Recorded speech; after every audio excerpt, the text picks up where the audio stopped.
Hi, greetings all. I am from Trinidad and Tobago. Please bear with me, I'm not in the best of health. We encourage youth empowerment. We encourage sustainable living. What a challenging yet rewarding journey. Learning, trying, supporting, and persevering. To the participants, you have made it. You have become more refined in your knowledge and experience. You can inspire. I gladly honor you guys. The participants who are to receive the certificate of completion are, I hope I pronounce your names right, Moise Sarek from Uganda. He created the SSP Yoga Center. Moses Camara from Sierra Leone. He's about supporting quality education through provision of school materials to pupils and teachers and the construction of 2 classrooms. We have Joyce Ashley Tukli, I believe, focused on the biogas production from organic waste. She's from Ghana. We have Karen Kanini Mugo from Kenya, focused on assessing the causes, effects, and management of plastic pollution in Kenya. We have Moise Sarek from Uganda, focused on the Plastic Positive Project. We have Rian Dollar from the Netherlands, from Kick-Ass Quilts, as you've seen earlier on. The name of the project was Crack Dickens. We have David Marcelo Guerra Montoya from Bolivia, focused on the prevention of sexual violence in adolescents, men between 13 and 16 years. We have Dr. Adea, focused on awareness. She's from India. She focused on awareness on thalassemia and career screening among college students of the Nadia district, West Bengal, India. We have again Moise Sarek from Uganda that focus on SSPI quilting for sustainability. Lastly, we have Ian Masava from Kenya, focus on keeping fit, healthy living. Lastly, we have Dr. Abhijit Santra, focus on a case study of Amaravati capital city, the municipal corporation of Pradesh, India. They focus on the case study of land use dynamism, social ecological feedback of various social economic changes. The participant who is to receive the certification of participation is Helen Sanya. Thank you all so much for your hard work, creativity, dedication, and passion to do beautiful things and create beautiful change. Continue to add beauty to this world. We all, with our skills and experience, can bring change, whether small or big. It is still change. Let us encourage and be encouraged. Failure is only the opportunity to begin again, this time more intelligently, by Henry Ford. Thank you all. Thank you very much. And so we'll ask Opeyemi to present the certificate to the organizers. Sorry, Opeyemi. Yeah. Good morning, good afternoon, good evening to everybody. So I will be in charge of recognizing and appreciating the individuals that have been in the line to put every of these programs, mentoring, and the award ceremony in proper order. I believe to roll out an idea or bring a dream to realization, we need people. And Icare International is blessed with energetic, resourceful, and intellectual resource.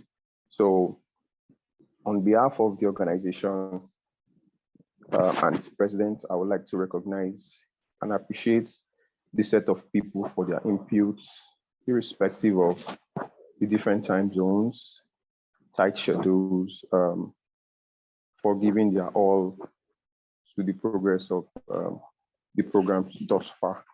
So in no particular order, I'll be calling out the names and their regions, and I hope I do justice to the names. Starting with Amani Jindasa from Sri Lanka. She is the global coordinator for Icare International. Also, I have Takem Ebanga. He helped with feedbacks, forms that was used in collating most of the programs, and he's from Cameroon. Also, I have Gali Sweater from India. She helped create the award ceremony ads. Also, I have Nora. She helped with planning the mentors and participant orientation webinar. She's from Cameroon. Also, I have Shayek Ahmed that helped moderated the mentors onboarding sessions. He's from Bangladesh. Also, I have this group of persons that help organize and translate our materials to Spanish. Pilar Rosas, Dos Chan Cruz. They are from Colombia and Mexico, respectively. And also got sent aboard, was in charge of the communications, the design of our ebook, and also design of certificates. I'm not leaving out Ambassador Nur Ahmed that helped plan the onboarding program and award ceremony, and also handling the technical parts of the training. He's from Bangladesh. Also, we have Mata Akinyi, who is hosting the program currently, and she was responsible for preparing for this award ceremony and also the onboarding sessions for our mentors. And I have Pasan Chinadas from Sri Lanka, and my humble self, Ugunowo Peremi. So say thank you all for your inputs towards success so far. Thank you. Thank you. Thank you very much. And thanks to all the mentors, the participants, and the organizers. At this moment, we are going to hear two of the success stories that came out from this process. And the first participant who is going to present is Dr. Sanghamitra Adya, who is a self-motivated and forward-thinking associate professor in geography, Kalyani Mahavidyalaya, West Bengal, India. She's also a university certified geographical information system expert. She has more than 20 years of teaching experience in school and colleges in India. She is a recipient of 4 national scholarships, secondary to master's level, University Grant Commission Fellowship, and the prestigious Shiksha Ratna Award 2021 for lifetime achievement in the field of education.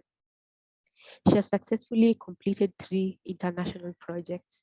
Thank you so much. Welcome, and we're looking forward to your presentation.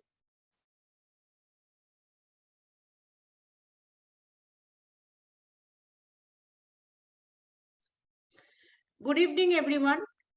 I am Dr. Sanghamitra Adya, Associate Professor in Geography, Kalyani Mahavidyalaya, India. And today I am feeling very proud and honored to speak here on my work for Icare mini project on awareness program on thalassemia among college students of Nadia district, West Bengal, India.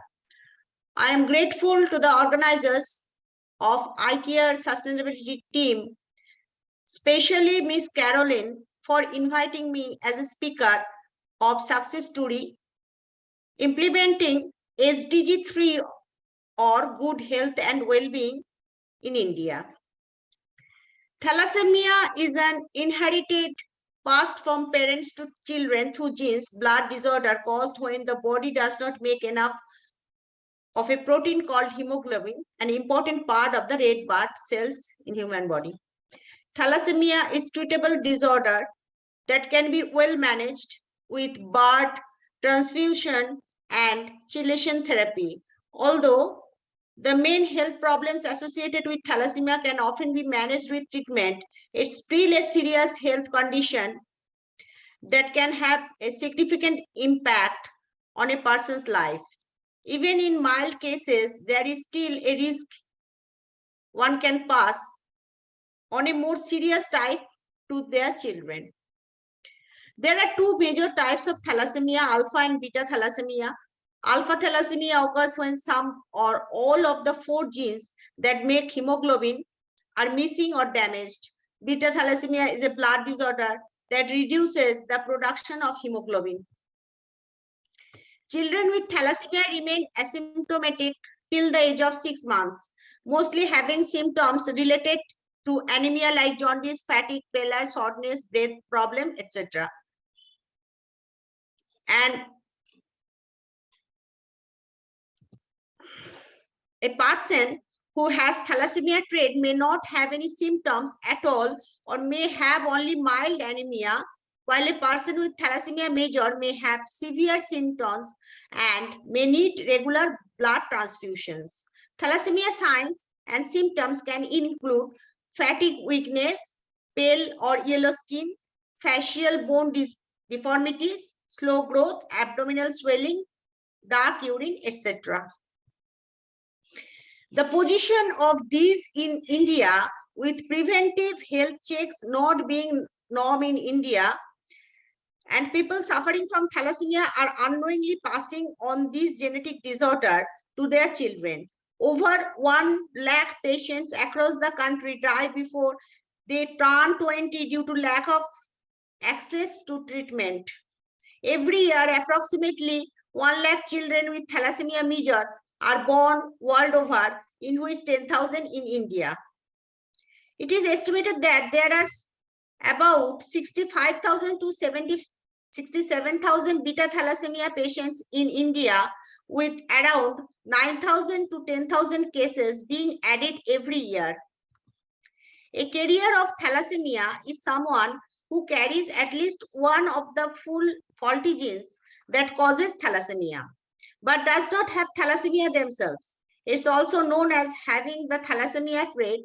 If anybody, a thalassemia carrier, he or she will not develop thalassemia. Major thalassemia is a genetic disorder developed through the marriage of carrier couples. If 2 carriers marry, there is a 25% probability that the fetus will have thalassemia major. Both alpha and beta thalassemia are generally inherited in an autosomal recessive pattern. This means that males and females are affected equally by thalassemia. In Kollani Mohabidalaya, we organized a program of thalassemia drive on 30th August 2022, where 60 college students of Nadia district, West Bengal, were selected on a random basis for thalassemia testing. Among them, 55 students are normal, 4 students are minor thalassemia carrier, and 1 student is a major thalassemia carrier. Their guardians were invited and free consultation for medical treatment for their wards was given. They were also advised not to worry about and not to create panic in their homes.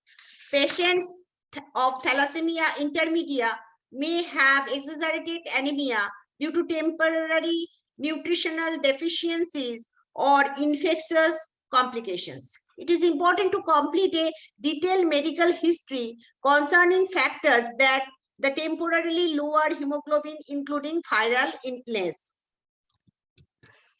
A thalassemia major person who is dependent on blood transfusion for life is 100% disabled, or it is a progressing genetic disorder. This is unlike a visual disabled person who can be certified as 50% visual disabled if one eye has an issue. Blood transfusion is the mainstay of caring for individuals with thalassemia major and many with intermedia. The purpose of transfusion is twofold: to improve the anemia and to suppress the ineffective erythropoiesis. Health-related SDGs may be tracked across time and space in a novel and powerful way, thanks to the Thalassemia Study Innovative Technology by Icare NGO, who worked with us, and the results suggest that the more careful design or targeting initiatives might speed up progress towards achieving SDG 3, good health or well-being, and emphasize the necessity of enhanced gathering and analysis of disaggregated data. Current projections show that many health-related SDG indicators require a concerned shift away from the might have driven past gains towards multi-sectoral, prevention-oriented policy action and investments in order to achieve SDG aims. Since the United Nations Sustainable Development Goals were launched in 2015, monitoring national progress towards these targets has been a top international goal, and from local to global, the Sustainable Development Goals are now very important. Besides, the World Bank and the World Health Organization of the United Nations also publishes annual report on the SDGs. For the first time, forecasts of health-related SDG accomplishment in 2030 were calculated in Global Burden of Diseases GBT in 2016, bringing the total number of indicators covered to 37. Lack of disaggregated data such as subnational unit, sex, and socioeconomic level may hinder the decision makers' abilities to appropriately evaluate the progress on health-related SDGs, budget, and plan for the future. The accurate estimations of SDGs progress in our country, as these tiers are required for locating the people at risk of falling behind and providing them with the appropriate interventions. For example, numerous goals are accomplished by the year 2013, and it will take a rate of improvement that no nation has seen in recent memory. Because of this inherent uncertainty, no model can provide a definite answer to whether discoveries or events could change the trajectory of SDGs. What is certain that how close the world can come to leaving no one behind by 2030 is entirely dependent on the actions from today. Social services that meet the needs of the patients in a culturally sensitive way are critical for patients with a chronic disease that requires an inordinate amount of resources. Social service like thalassemia driving should evaluate functioning in the community and at the school, college, and universities to provide the adequate social and medical services, to assess the need for financial assistance and make referral to community services and resources, to make it priority to obtain health insurance for patients, children and adults, and family and thalassemia patients. The take-home message from this work is, before you get married, get yourself checked for thalassemia. Thank you for hearing me. Thanks as well for your wonderful presentation. Thank you. The next presenter, who is also a participant, will tell us of a success story, and that is Moses Kamara. You're welcome, Moses. Thank you very much. I want to thank Icare for organizing such an important program. And I also want to thank my mentor, whose behalf I'm going to present, Mr. Mausi, for the quality support he gave me, considering the time difference.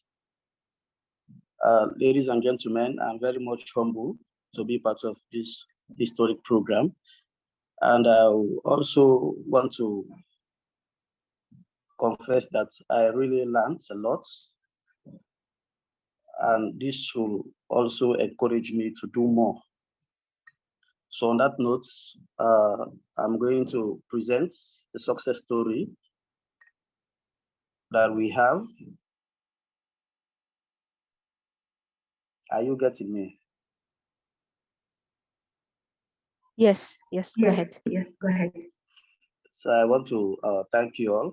It's quite challenging to present on behalf of somebody whose shoe size is big, but I'll try to see how best I can fit into my mentor.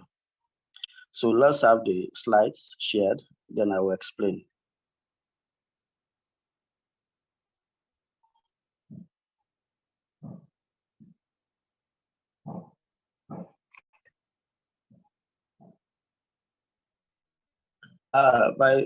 My project is centered around supporting quality education through the provision of school materials to pupils and teachers, and of course, construction of 2 classrooms. Okay. This is the title of the project, supporting quality education through provision of school materials to pupils and teachers and the construction of 2 classrooms for pupils. Project location is Sierra Leone. Project contact is myself, Moses Kamara. His SDG covered is quality education. Next slide. This is the project summary. The 2 projects were conducted in a relatively quiet environment, Moyagba village, Bambale district in Sierra Leone.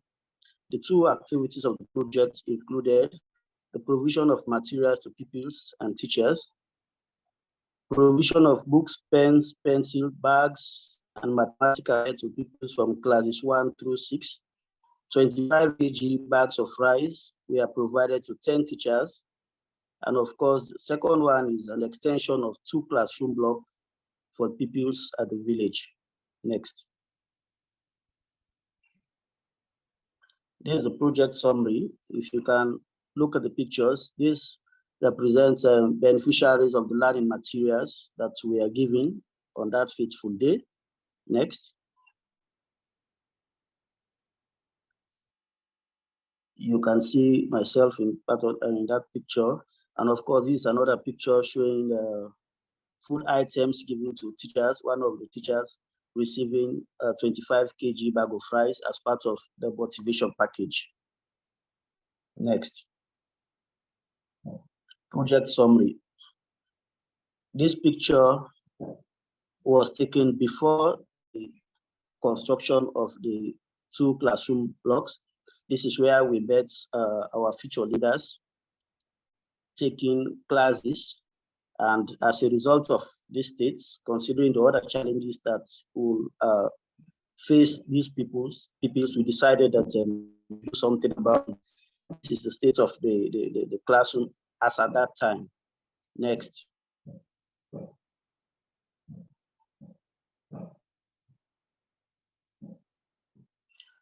This is the current state of the project. We have tried very hard to erect the 2 classroom buildings. And I'm also proud to inform you that currently all those classes are being used by the pupils, whilst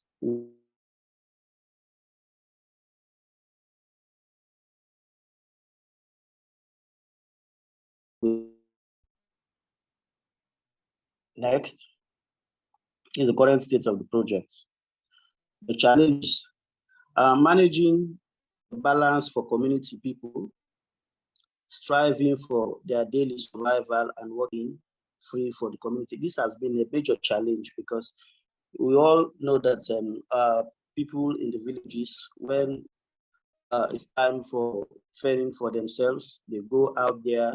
So taking them from their private work to come and work for community development is quite challenging. So there was this back and forth, but we are able to handle that. Of course, bringing all stakeholders to understand the concept of giving back to society can also be in the form of manpower, self-help projects, and how such can benefit all.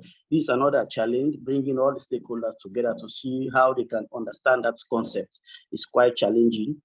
Delay in getting the necessary resources to achieve the SDG goal. This one is also key, considering the inflation all over the world. Getting resources from people, from yourself, to make things happen is quite difficult.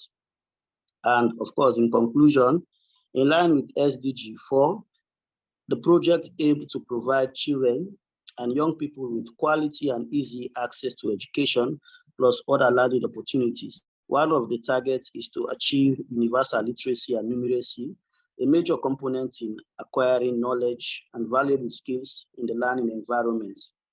The prevalence of extreme poverty, the amalgamation, communal conflicts, and other factors have significantly reduced academic progress in Mayagba, Bambali district, children from rural areas, villages have a higher probability of dropping out of school as the disparities between rural and urban areas remain high.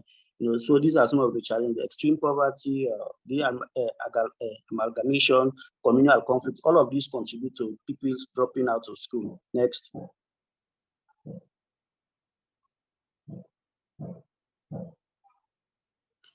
The project help pupils to compete and remain competitive, pupils to have relatively conducive learning environments and learning materials to enhance quality education, to increase the intake of pupils, help the pupils in rural environment believe that if they study hard, they can aim for greatness and also build their confidence. This one is very key.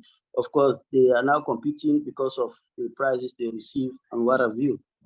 In conclusion, take away from the project, understanding that community engagement leads to greater collaboration and unity. Giving the community ownership of projects can lead to good stakeholders engagement and management. Projects can be easily achieved through identified timelines. Raising funds for community projects can sometimes be very, very difficult. Next. Thank you all for your time. And I want to wish you all a Merry Christmas in advance. Thank you. Thank you, Moses. Thanks for your presentation and thanks for the good work.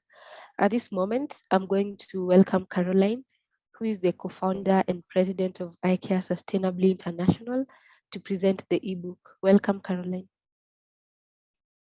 Thank you, everyone. Just allow me to share my screen. And let me know if you can see my screen. Martha? Yes, we can. Thanks. Good. So I would like to take this opportunity to thank everyone who took their time, their resources, and everything to make this project a success. It is indeed a success, and that is why we are celebrating today the achievement of the great men and women from different parts of the world.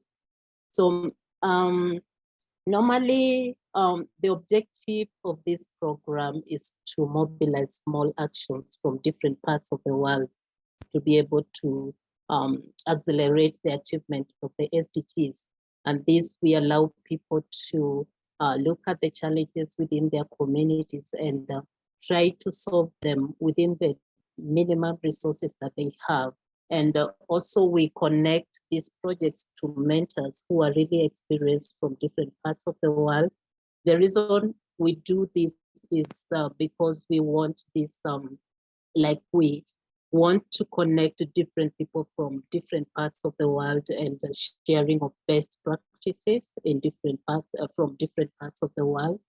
And this year's program, we are really happy and excited to present a completion of around 12 projects, actually 11 projects. And these projects are from all over the world. And the mentors who worked on these projects are also from different parts of the world. So on my screen, you can see the book cover. We have created the ebook, and you can see the book cover. The program was done in collaborations with the JCI and GFSRD, SDSM Kenya, Jumuiya Women Fund, RECC, and then Monte Cristo and Community Link in Sudan. All these partners were part of the program, and they were part of the people who made the project successful. The book cover was created by Godsend, so I just want to take an opportunity to appreciate him. You can see he has done a very good work. And the title of the ebook is Icare Mini Projects Program, Small Actions Towards a Big Change. And this year's theme was hashtag Flip the Script 2022. And this hashtag is meant to change the narrative that is going out around the world, the negative narrative that is going around the world into a positive story. And the essence of the mini projects program is also like doing what the hashtag is all about. So the next page, you can see that we have the table of contents. This table of contents is clickable. So when you click on the table of content, it will be able to take you to the project that it represents. I'm not going to really do a lot of reading and what have you. I'm just showing you the book as it is. We are going to publish it on our website. And once we publish the ebook, I'm sure you'll be able to see the nitty-gritty of the book and the projects in detail. So this year we had different participants, and I'm going, then the page is on the view of the participants. You've already been presented with the participants earlier on. So I'm not going to get into detail about their bios, but you're going to see it as you get the book for yourself. So we have Mausi, who was mentoring a project from Sierra Leone. And then we have Andrea Barrios, who was mentoring a project from Uganda. And then we have Moise Sarik, Emmanuel Abazami, who was mentoring a project from the Netherlands. Then we have Aunjia Columbus, who was mentoring a project in Kenya. And then we have Pagamitra. I'm sorry about pronouncing your name not very well. I come from Africa, so you pardon me. And she did a project. She was actually her own mentor plus a participant. Then we have Sarika Saluja, who mentored actually 2 projects, one from Uganda and the one from Kenya. And then we have Dulce Maria Chancruz, who is from Mexico. She mentored a project from, where is that? Is it Colombia? Bolivia, actually. I get mixed up with Bolivia and Colombia, so pardon me. And then we have Rian Dola, who mentored a project in Uganda. Then we have Adedosu, who mentored a project in Ghana. So, and then finally we have Engineer Nawal, who mentored a project in India. So these are the projects, the summary of the projects that we currently have. So the first project is from Sierra Leone by Moses Kamara. He has already presented the project in detail, so I'm not going to dwell in that, but you can see from the project the need that is there in society and the importance of global collaborations in terms of aiming to achieve the SDGs. And the fact that we were able to connect a mentor from a different part of the world to be able to work together with a participant and to address a need in this particular region is actually a very big step. And I think it's one of the best practices that can be emulated by different people from different parts of the world. So this is the project. You can see it's the children. If you look at the pictures of the children, it's impossible to actually access learning, quality education in such an environment. And Moses was able to see the challenge in his community, and he took up his responsibility as a responsible citizen or responsible global citizen to be able to address that. And this is what we are encouraging as Icare with the mini projects program, that we have different people from different parts of the world looking at the challenges that are around them. You don't really need to have a lot of resources to be able to solve some of these challenges. And you also do have some friends from different parts of, like, let's say your own friends, you can be able to mobilize together and be able to do something for the community. So let's go to the next project. The next project is from Andy. The project is actually done by Moise Shaban and mentored by Andy from Mexico. This is one of the projects.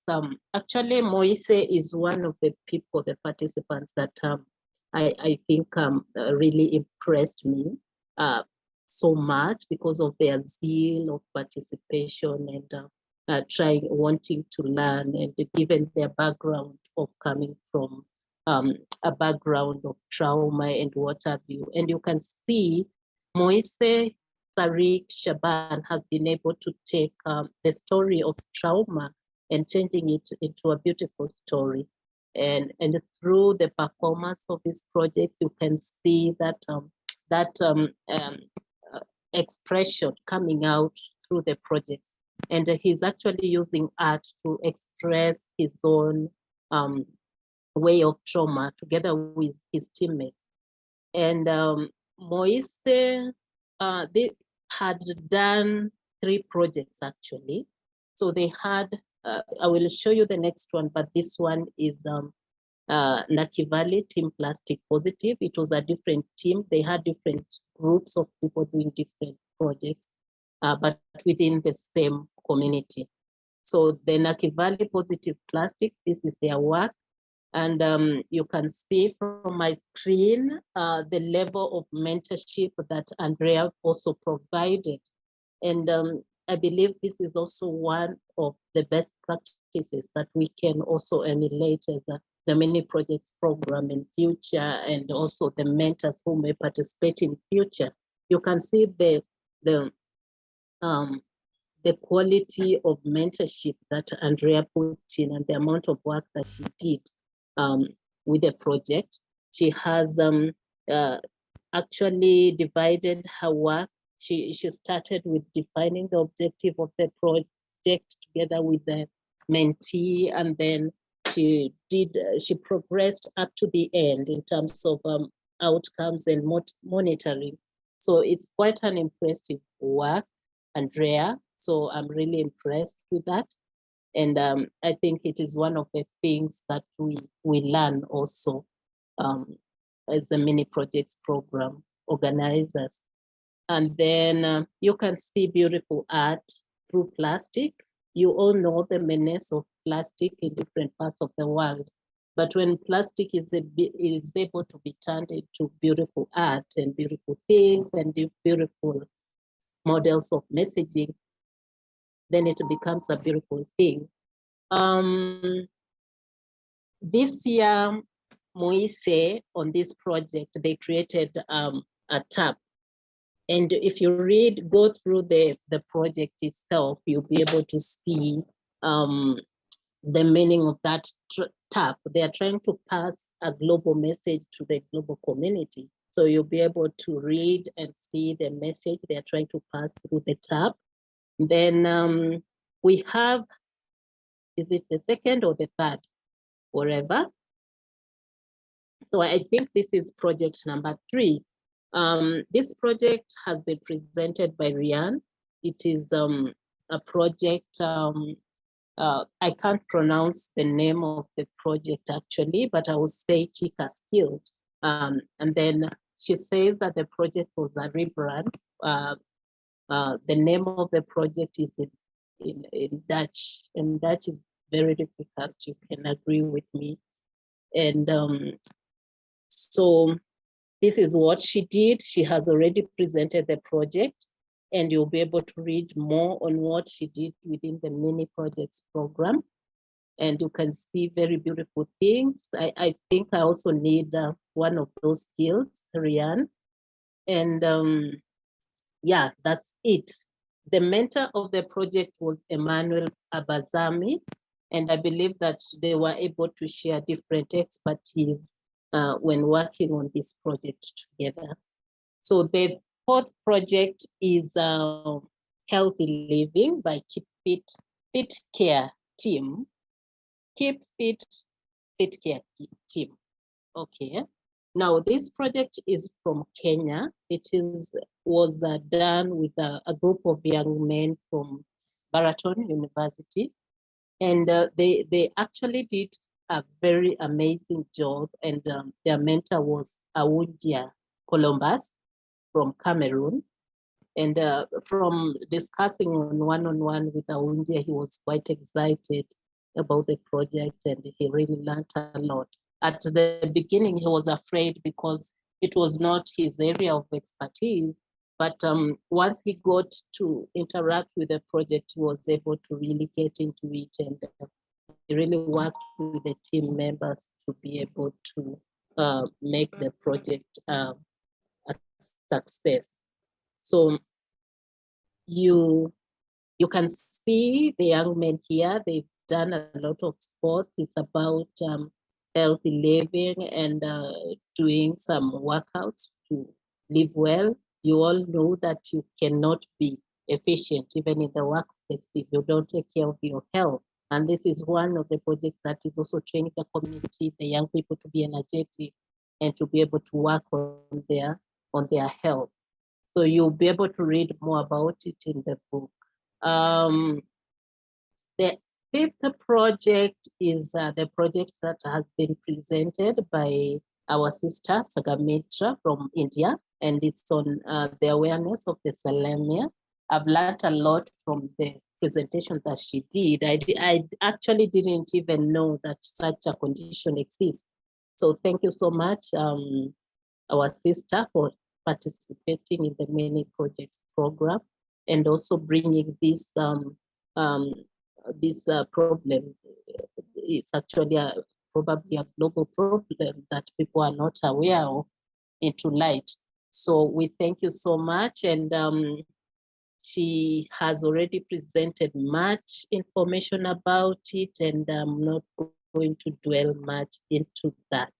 So the sixth project is the one from Moise again and team SSPI, SSPI yoga team. So they are calling it SSPI yoga team. So this is a group of young people who are initially, originally from Congo, and they came to Uganda to seek refuge, and then they have gone through a lot of trauma in life, and they're telling their story through their projects. So with this yoga project, from what I got it's a way of them releasing their trauma, whatever they have gone through in life. You can go through the project, and it is really giving out a story of survival, a story of trauma, and then a story of strength that people are able to come out to from very, very serious situations and be able to make a beautiful story out of it. So this is the team, and they are using whatever resources, minimal resources they have to be able to make a difference within their communities. So I really, really appreciate Moise and the team for this work. Then we have project number 7 was from Bolivia, prevention of sexual violence in adolescent men. between 13 and 16 years old. You all know that this is a serious problem globally at the moment. And I want to appreciate our brother Marcelo David from Bolivia for bringing out this issue into light and working on solving the challenge within his community. So Marcelo David worked with Dulce Maria from Mexico. Dulce was also one of our participants in the 2021 program. And we want to appreciate her because she was able to graduate into a mentor this year. And she did an excellent work with her participant. Then project number 8, we have Karen Kanini Mugo. And then the title of the project is Assessing the Causes, Effects and Management of Plastic Pollution in Nairobi, Kenya. I have already mentioned this. Plastic has been a menace in every part of the world. So these projects that are working on trying to find the solution on plastic are really important in the world at the moment in achieving the SDGs. And we want to appreciate our sister. She did an extensive research on this in the Kenyan context. If you go through the ebook, you'll be able to see her research and the areas that she has recommended that can be worked upon, and she can also be supported. You can go through it and you'll see what she has done. It's an amazing job. And you can see what plastic can do, the products that she has suggested of plastic and what have you, what they can be turned into. So this is a very, very intensive project. And then we look at project 9, Uganda again, SSPI, Tilting for Sustainability. So this project was, they work together with Rian. You could see from Rian's presentation, she did mention Uganda. So this project, they have been working with the Rian, and for this particular project, they were able to work on these items. And the project setting and everything is almost the same as what Rian has presented. So I'm not going to dwell into that a lot. You can get the ebook and be able to see all that work. Then we go to project number 10. This is from Ghana, and it is a biogas production from organic waste. This is also another very, very important project towards developing, developing organic fertilizer and turning organic waste into something that is useful for humanity and to be used in the maybe, let's say, in agriculture. So Joyce did this project in collaboration with Taufik. I hope I've pronounced the name well. So Taufik Adedosu from Nigeria. And you can see the kind of machinery, and it's amazing of what people can, kind of solutions that we can come up with when given the opportunity and when given the resources. So this is another very beautiful project. And right now the world is grappling with the food insecurity. And these are some of the solutions that can be used and be advertised to be able to solve the world food challenges.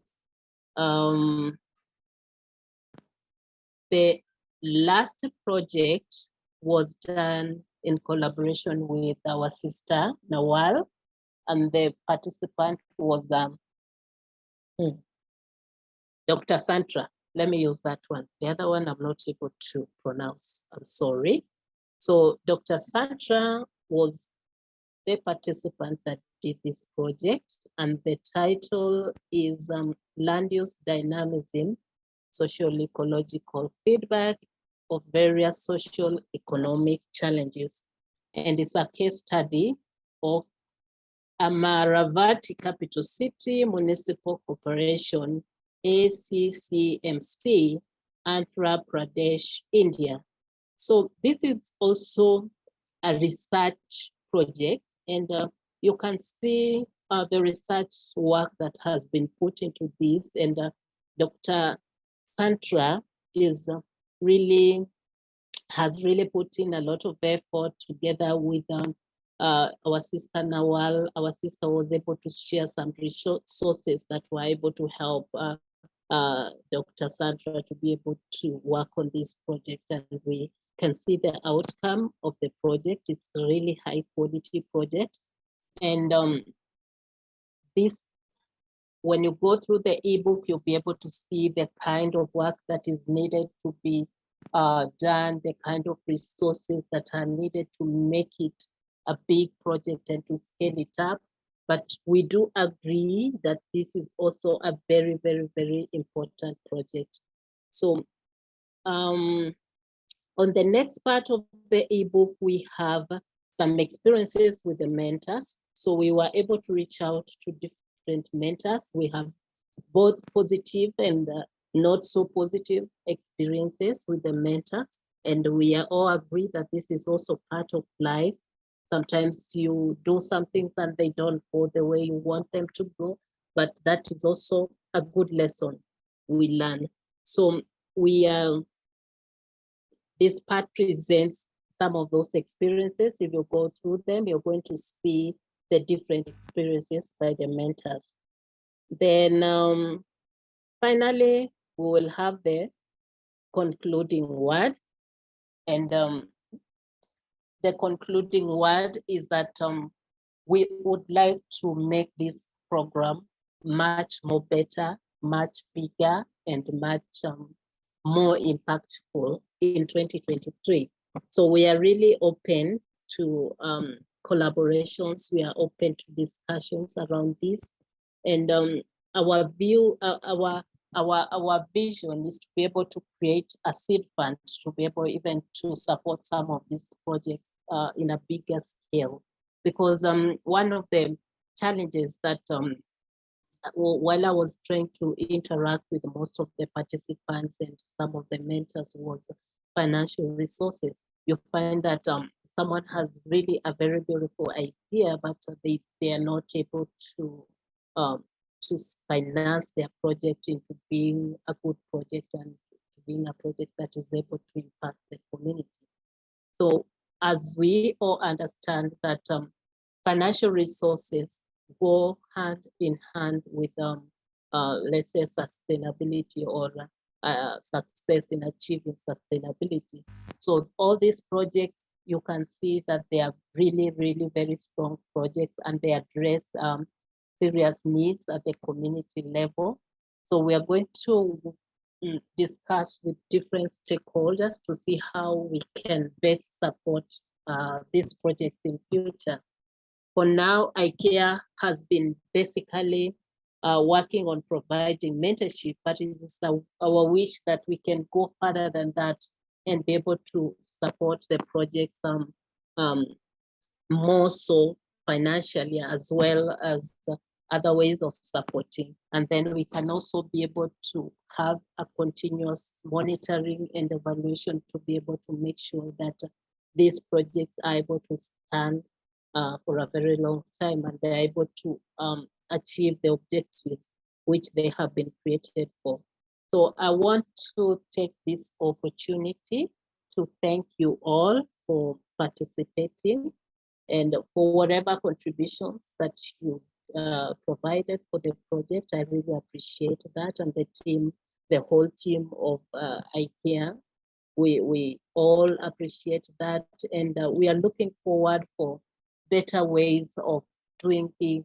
We are open, our email is open. Kindly reach out to us if you you're seeing an area on this program that we can work together, collaborate. Kindly talk to us. We are also working towards even looking for sponsorship on the program and seeing how best we can work with some sponsors to be able to help us improve the project more. So thank you so much. And I think with that, we've taken a lot of time, and you'll be able to access the ebook. And one more thing that I want to say before I leave is that this year, the ebook, we were able to apply for the ISBN number, and we have it. So this ebook is going to be submitted to the Kenyan National Library. We are going to submit 2 copies to the Kenyan National Library. And we are also going to add the barcode where you can be able to scan the ebook and be able to access it. So thank you so much, everyone, and have a nice evening. Have a nice Christmas. Merry Christmas to everyone in advance from Icare. And we hope that we are going to be able to talk more and also discuss more about the mini projects program. Thank you. Thank you, Thanks, Caroline. everyone. Thank you. Thank you, Caroline. Okay, Thank thank you. Thank you, Caroline. Thank you all the people of Icare for such a fabulous work. Hope to see you once again to all of you. Okay. Thank you. At this moment, we are going to have a brief Q&A session. Already there were 2 questions that were posted in the chat, and just quickly, if we can ask them and they can be answered. So the first question was from Shayak, and it was addressed to Engineer Nawal. Shayak, please go ahead. Okay, thank you. So I think that was partially answered by Nawal when I saw those links, but just, as a curiosity, because I see that, in Middle East, few organizations coming from the government background as well as the other organizations working voluntarily for youth. So they are working really hard, and this is quite good achievement in terms of all the SDGs. Especially I saw that there is a focus on SDG 5. So I was just like casually thinking that, any suggestion from your side, Nawal, that the volunteer organization working in South Asia or even Northern Africa, so how best this organization can try to have more advocacy works related to government so that it can influence a few of the policies and it can grow, in future. Any suggestion from your side on a broader scale, that would be okay. Yeah, thank you, Shayak. Definitely, yes. I think our example in achieving or creating an organizational mechanism to achieve the SDGs, such as we have the National Committee for SDGs, which contain different members from the governmental sector. And then we have the Youth Council, the leaders that selected from youth, from different aspects, from the academia, from government sector, private sector, which support us to achieve the SDGs. In addition to that, we have a council for the private sector as well to achieve the SDG, which is fall down all within the competitiveness center. In addition to that, we have the global council, as I showed you earlier in the presentation. So to put such as a mechanism to make sure that we incorporate all the insight from different categories and from different sectors, especially the civil society and the NGOs, which is very important to take care about their opinion, and they already have a success story that we can expand and scale up. I put in the chat for the youth, as you mentioned that you need some insight about the youth participation in the SDGs. However, if you want more insight, I would be happy to answer as well. Thank you. I think that answers my question. Yeah, thank you. Thank you both. And I'll invite Emmanuel Abazami to ask his question that was addressed to Moses Karama. Welcome, Emmanuel. All right, thank you. Good evening from Ghana. He spoke about the fact that they had to construct a school building. I saw something like a school building. But permit me to ask, what was the nature of the stakeholder engagement? And was there any sustainability plan after the whole project? Thank you. Yeah, thank you very much, Emmanuel. Of course, I want to assure you that there is a clear sustainable plan, because in our engagement with the stakeholders, we did establish the fact that this is a community project driven, and all of them evolve from the start of the project to the current state of the project. And since they got ownership of the project, you realize that they are doing the follow-ups and other engagement to ensure that it's sustainable. So it's very clear now. They are providing the basic material. Just like if you look through the project, you see that they provided the basic materials from the villages, and whilst myself and other friends did the other aspects of the project. So it is owned by them, and since it is owned by them, I'm pretty sure it's quite a sustainable one. Thank you. All right, thank you. Just a follow-up.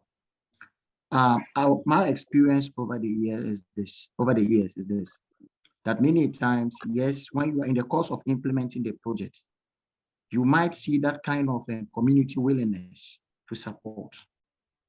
But perhaps we need to also look at other aspects. How do we build the capacities of these people? Maybe on issues of social accountability. How do we build their capacities on development, communication, and power analysis, such that in the event of said that after the full implementation of the project, they can engage power holders, identify power holders, and engage them to ensure that the right thing is being done. Said that they are okay. All right. Yeah, I think this one is very key. We had an engagement recently on that particular question you were about to ask. That how are they going to continue with such a trend, and of course the capacity of the stakeholders.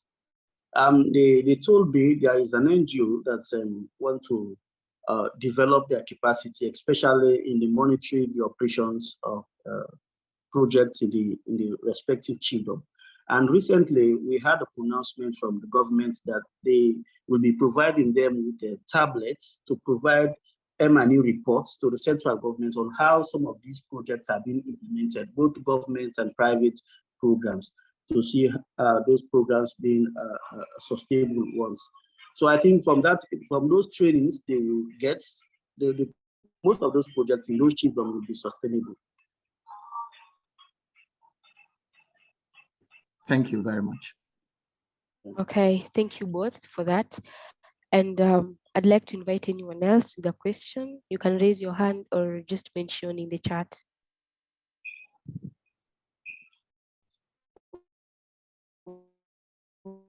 Well, if there isn't any question, we've come to the end of our session today. And I'd like to thank you all for creating time to be part of this, for this opportunity, all the Icare partners, JFSRD, JCI, Kika Schools, and those other partners not in this call, the guest speaker, Engineer Nawal, for such a great presentation, all the presenters, the mentors, participants, and organizers, and last but not least, all those I may not have mentioned, but whose contribution has been impactful. Willingness. Thank you all, and goodbye. Thank you, everyone. Bye-bye. Have a nice day. Bye. Bye. Bye-bye.